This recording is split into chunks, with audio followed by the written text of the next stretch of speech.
Everyone hits a bump in the road. What do you do with it?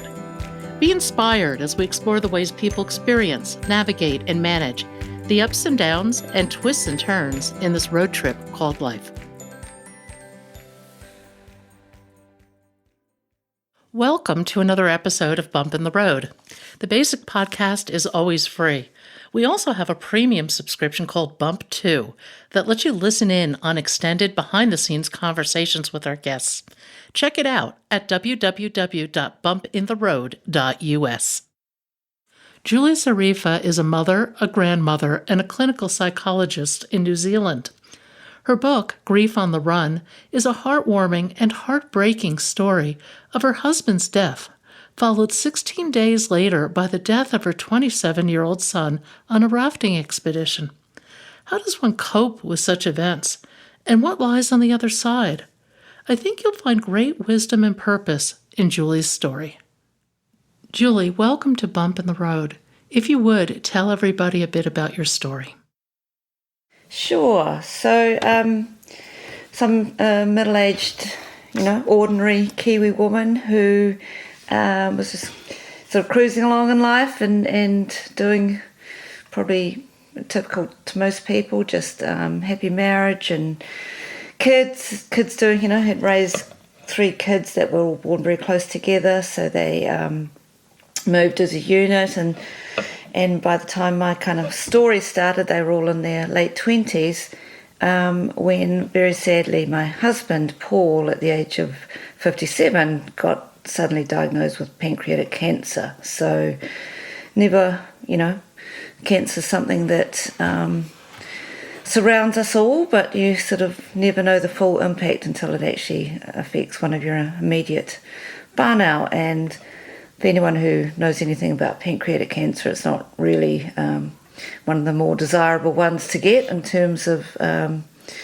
treatability and or outcome, and so sadly we knew from the get-go that Paul was likely to not be with us for as long as originally anticipated, and he was actually a bit of a poster boy for pancreatic cancer, living a relatively good 3 years before succumbing to the illness. So, we pushed up the ante button and lived really kind of hard and fast and well in his last 3 years of life, which we coined his early retirement. And sort of by the time he did pass, there's been lots of sadness along the way, but also lots of fun, many memories created. And we felt like, he passed having lived a really good life, and we were proud of, the way we had helped Paul live his last days. So I was just sort of coming to terms with being a young widow at the age of, I was 53 at the time, and what that was going to look like for me going forward, but still feeling very, loved and surrounded by my 3 adult children and family and friends in Christchurch. And then tragedy of all tragedies struck when literally 16 days later, my eldest son Sam lost his life in a drowning accident when he was on a camping trip in the South Island of New Zealand. So as you can imagine, sort of the double whammy of 2, deaths of 2 immediate family members within 16 days was definitely potentially enough to derail one. I think it would derail most people.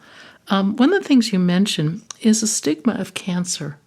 How did you experience that stigma as Paul was going through his illness? Don't get me started. Oh no, I think it's a universal thing, and I think the more we bring it up, the more people hopefully will become aware of the fact that what we're experiencing is really not fair. No, that's right. I mean, I'd been no stranger to cancer, actually, and the stigma of cancer prior to Paul's diagnosis, in that my brother, Michael, had,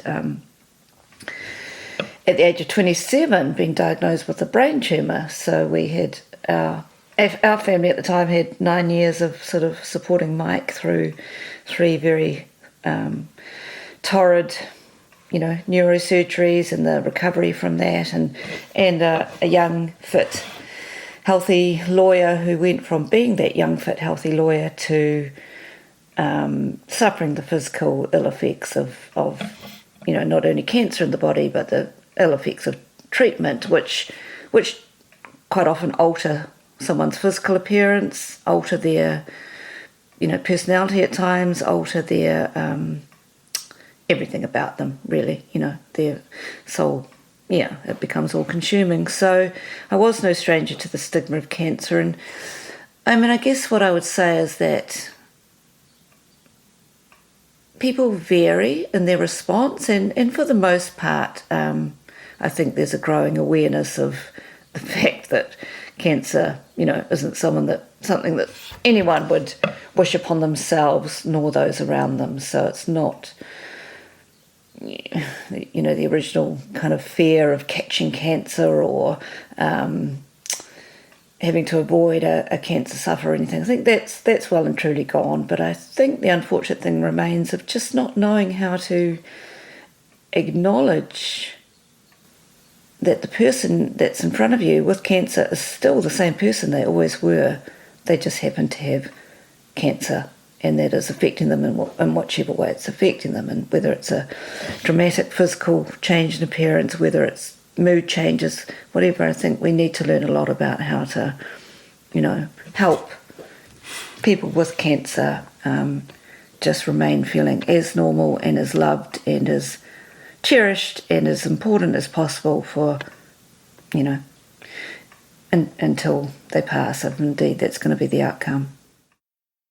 I think for some people there's fear of facing mortality, and that creates a situation where they don't know how to reach out and they don't know how to be supportive. Yep, I think that's probably right, and I'm not sure that I know the answer to that apart from just really encouraging people to at least try and not be fearful with that person, because that's really unfair, in fact. But, none of us know, none of us actually know what happens when we die. There are lots of theories, but, we don't know the same as the person with cancer doesn't know. So they're equally as fearful, and I think we have to be very, very mindful of that and realise that as a support person we're, probably better off than that person with cancer and the fears that they're carrying, and they're often carrying them within because they don't want to burden loved ones with, the extent of their internal angst. So I think we really have to get better at learning how to sit with that and how to help distract that person from maybe the angst that they're going through. Losing a husband at a relatively young age is bad enough. And those years hopefully gave you a little time to kind of go through that anticipatory grief so that you're at least somewhat prepared. But losing a son, was it 16 days later? 16 days later. So, the kids had sort of hung close for that week after Paul died, and they were amazing. And, they kind of never left my side. And, of course, with any death, there's a lot to do in terms of preparing a funeral and comforting others grieved, etc., etc. And so the kids were really incredible. And Sam, my son, who lost his life, was 27. He was a teacher at a boys' school here in Christchurch. He was a physical education teacher, full of beans. Had a huge, massive energy and presence in any room that he walked into. And so his thing 2 weeks later was to be going on an annual rafting trip with some fellow teaching colleagues. It was a bit of a end of year kind of ritual that they did every year, and meticulously planned, meticulously prepared for. Very excited he was, and I was very excited for him that, we'd had such a long period of being in limbo and grieving and sort of helping Paul get to his final stages, that at last now we could all, kind of explore what the new you was going to be. So he was massively thrilled to be going on this adventure, and off he went. And in New Zealand, we're still, there's pockets of New Zealand that don't have cell phone coverage. So he said, don't worry if you don't hear from me, it'll be because we're out of coverage, etc., etc. And so the first I knew of Sam's accident was actually two policemen, turning up at the door to deliver me the news. So there was no prior warning whatsoever, like any shock news or shock tragedy. It was literally that, the emotions that came within that first 5 minutes of learning of Sam's death also kind of don't bear revisiting, really. It was just, what, where, why, how can this be true? Who could be cruel enough to have allowed this to happen, And not only for myself, but also for his siblings, Jared and Christy, who, they just lost their dad, who they were very close to, and his, eldest brother suddenly also no longer with us. So it was pretty major, really. The next year seems to have been kind of a travel whirlwind for you. Yeah. Where did you go and what did you do? So I think, my background is as a psychologist, clinical psychologist. I'd spent years advising people on different ways of dealing with adversity. Travel wasn't necessarily one of those, but I'm not sure that travel's the focus actually so much as activity. So for me, I intuitively knew that remaining active, but actually really upping the ante on that one also was going to be something that worked for me in order to distract me from the intensity of that grief. I've always been a person who has enjoyed the challenge of, different physical challenges, whether they be a 10K run event or whether it be, we have a thing here in New Zealand called Outward Bound, which is when you go off into the bush for 3 weeks and kind of do bushcraft and find out all about yourself and your capabilities. And so I knew that something along those lines was likely going to at least help for me. So it wasn't really about necessarily going to the other side of the world to do that. It's just that it coincided with the opportunity to go to, so first off I went to Sri Lanka. So that was 3 or 4 months after Paul and Sam had passed away. I took part, in a fundraising cycling trip in Sri Lanka,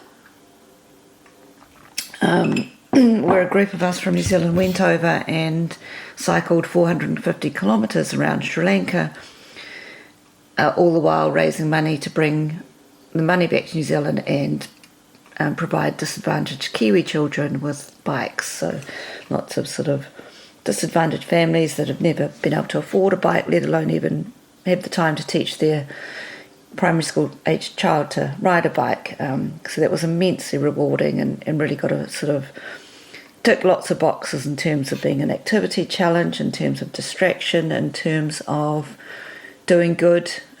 So there's a saying that you feel good by doing good, and the camaraderie of meeting new people. I had amazing support here in Christchurch, but I knew that, I just knew that I needed a break away from the intensity of all of that and potentially being, the poor widow that was pitied when people saw her walking on the beach, etc.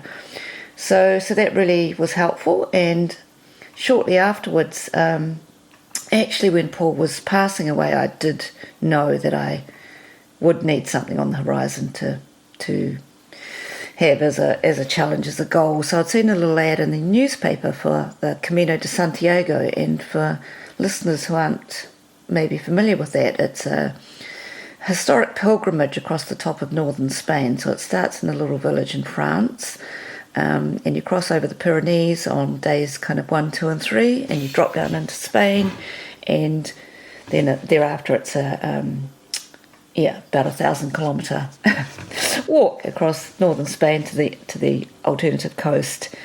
So again, it's just something that found me. I can't explain how. This ad was minuscule, but I managed to find it and managed to get on the group that were going. And ironically, it was actually part of a documentary that was made at the time. So it's called Camino Skies, and it's about 4 New Zealanders and 2 Australians who walk the Camino for the purposes of some kind of grief, adversity, or dealing with some major life challenge.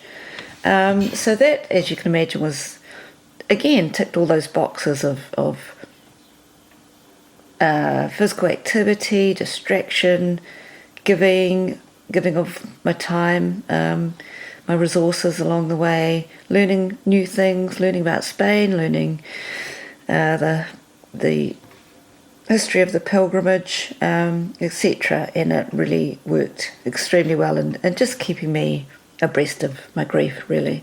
It's not to say there weren't some significant grief hijacks along the way, and if anyone's interested in watching the movie, it's readily available worldwide, and it kind of delineates some of those, more poignant moments that happen just out of the blue, as they do. And then, topped off that year by then taking my 2 remaining children and their partners over to Europe. We really felt a strong need to connect back to Paul's roots. Paul was Palestinian, so we got as close as we could to the Gaza Strip where he was born, and spent some time in Jordan and Greece and Morocco, and just really gelling and reconnecting as the trio of us as opposed to the 5 that we'd been. And then, because I was feeling so fit and had a year's worth of travel insurance to use up, I decided to do the New York Marathon, as you do. And so came back and enrolled for that, did it with the Mental Health Foundation of New Zealand, and went off in the latter part of that year, November, over to New York, and ran the New York Marathon, which had always actually been a bucket list item, but now was the right time. That is a very big, audacious goal. That is. And tick that box, and haven't signed up for any marathons since, so but it was amazing. It was just a really powerful, proud moment to cross that finishing line, and think how proud Paul and Sam would have been of me, and how proud the kids were back home. Actually, I had Christy with me. Jared was back home. It's a huge accomplishment.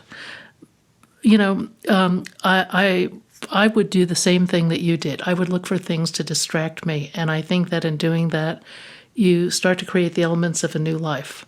And you create new pathways in your brain, if you will. You never let go of the old, but you have to create something new because you can't live in the past. You said that in 2019, you really hit a wall. What happened? I did.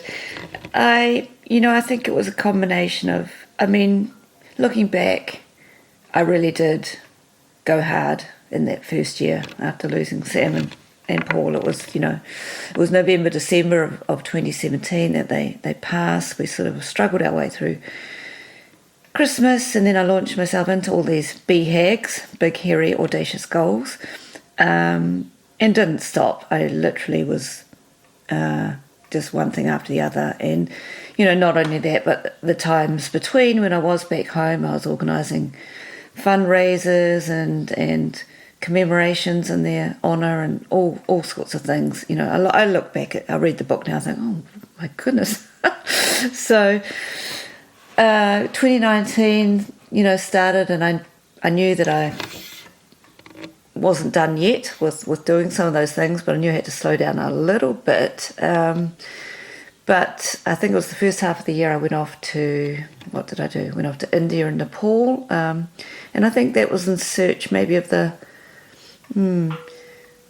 more, I use the word spiritual, but I mean sort of trying to probably work out a bit more in my own mind the potential meaning of their deaths, if that makes sense. Maybe that awoke in me. Yeah, it awoke a different set of emotions and feelings and knowledge, I think. And Then the movie premiered in, where was it? Newport Beach, California. So I managed to work myself a little side trip over there on the way back from India and Nepal. But again, it was crossing all manner of time zones and barriers, and that was hugely exciting. But I came back to New Zealand and I hit a wall because I was exhausted. We'd had the buzz of the movie premiering, and then like anything, a movie, a book, whatever, it's out there, and suddenly there's this thing of you go flat because there's been so much effort and energy into getting one of those things to its finished product, and then it's out, and you sort of have a whirlwind of media, and then it all sort of falls a bit flat. So I think it really was the perfect storm of physical exhaustion, of sudden realisation that Paul and Sam really had gone.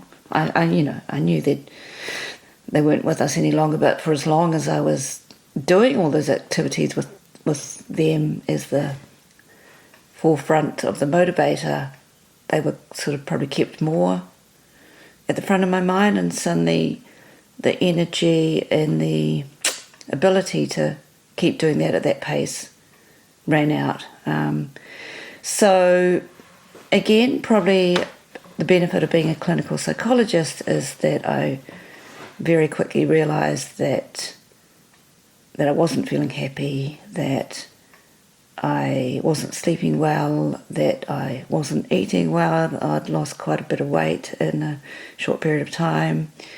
I felt agitated. I felt, the world was grey. Just couldn't see colour, and you could argue that probably that's not surprising, but and it wasn't surprising, but neither is it at all an enjoyable space to be in. It's horrible. I knew that I was, mildly depressed and on the road to being probably more significantly depressed if I didn't do something about it. So from memory, I think I went to my GP doctor here and talked about it, but decided that rather than resort to, medication, I'd try my way first, which was looking back at what had worked and thinking, right, how can I, tap back into all of those things, but probably more locally. You don't need to jump on a plane to travel to the other side of the world to do big exercise goals. What can I do here locally on a daily basis? What can I do by way of keeping on giving, keeping on learning, keeping on meeting new people, creating those new pathways, as you say.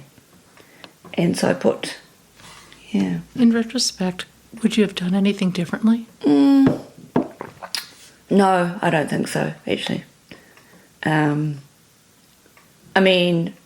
have to acknowledge that I was very lucky to have an amazing employer that indulged, me being able to do those things in that first year. Not everyone is obviously is lucky enough to be able to come and go, or be able to go and undertake some of those big adventures.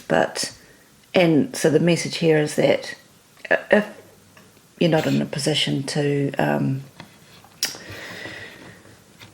do things to that extreme, the fundamental principles, I think, of the 5 ways to well-being, which I talk about in Grief on the Run, still hold, and they are things that we can embody into our everyday life when we have change and adversity. And they are being active, new learning, new connections, giving, and choosing what you focus on. And I think what I did was a prime example of all of those things, but it can definitely be done at a lesser intensity, lesser expense, lesser, and that's what I'm doing. That's how I'm living now, to be honest. I'm back into routine life, working, but also studying, and very mindful of what I do on a daily basis by way of whether it's the 10,000 steps, whether it's a bike ride, whether it's a swim, just extremely mindful of staying fit, staying healthy, getting a lot out of meeting new people, doing new things, and life does go on, sadly. Well, not sadly, I mean, life does go on, but...